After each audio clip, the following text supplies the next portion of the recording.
Hello and welcome to the Intel Brief. Today is Tuesday, the 7th of July. I am your host Daniel, and today we're going to talk about another oil tanker has been struck in the Strait of Hormuz, NATO's Rutte has pressed allies harder on defence spending, and the US Cybersecurity Agency has said they've used Anthropic's AI to audit government code. So firstly, UK maritime authorities have confirmed a tanker was struck while transiting through the Strait of Hormuz, one of the world's busiest oil choke points that you would have heard a lot about recently. The UK Maritime Trade Operations Agency flagged the incident as and is coordinating with commercial shipping firms operating in the region. Roughly a fifth of global oil travels through the area, yada yada yada. We know this at this point. So what? I think it's possible this is a move by Iran to try and maintain pressure on the US by disrupting shipping and, but kind of like spiking the oil price back up and also insurance premiums. Due to that, I think it's likely going to hurt these, An insurance company is not going to be too happy that ships are still getting hit in the Strait of Hormuz. And it's also likely going to affect fuel prices, as there'll be a few days where ships need to either, be supported by patrol vessels or just won't go at all, and they'll just stay stuck on the other side of the strait. I think it is possible that Western naval forces could increase patrol presence if this continues to happen, especially if these negotiations continue to drag out. We haven't heard anything about them in a few days, which is possibly why this happened. And this could lead to an increased risk in accidental escalation. If an Iranian cruiser accidentally hits a Western naval vessel, then, this could be a significant issue. And next, NATO Secretary General Mark Rutte used a public speech to press member states harder on defence spending commitments. His remarks build on the alliance's pledge from last year's summit to raise spending towards 5% of GDP over the next decade. Rutte's tone signalled patience is running out with governments that have talked about increases without committing to any budget matches. So what? I think this is highly likely part of a wider pressure campaign during the NATO summit.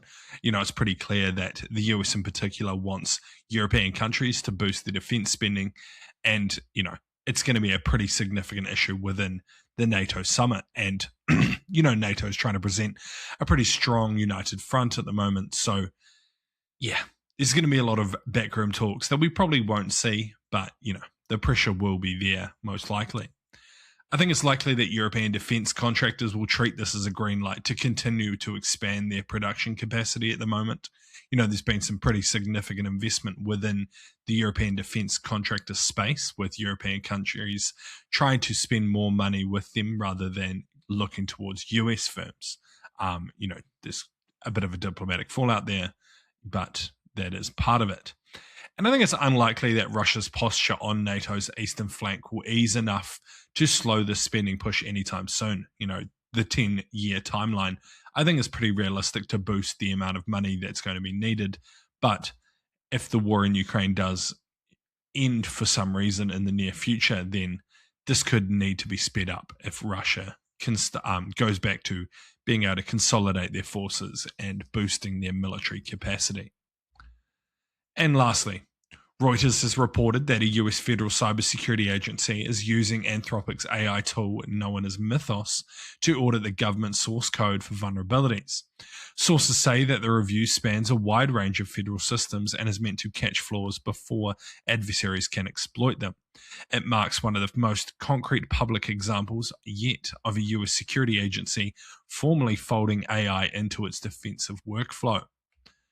So what? I covered this in depth in a long-form video over on the HM Intelligence YouTube channel, so if you want to learn more, make sure you go and check it out. But I think it's a smart move, as the Mythos model is clearly very good at auditing this code. I talk about it in depth in that video, but it is very good at this. This is what it's designed to do. Well, not designed to do. It's uniquely good at this, apparently, and due to that, it's not released to the public. There is a public one called Fable 5 that's been available for the last week, but I think it's going into a paid subscription model just due to how heavy it is on infrastructure. And yeah, I think this is going to become a pretty pretty common thing for both governments and large corporate companies to replicate. But it's also something that hackers are going to use too. As I talk about in the video, for an example, I think it was like 100.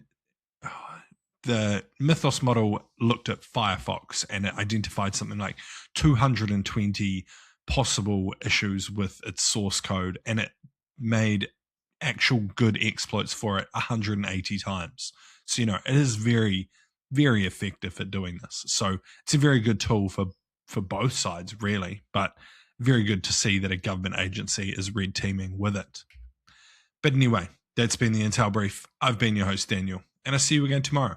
See you.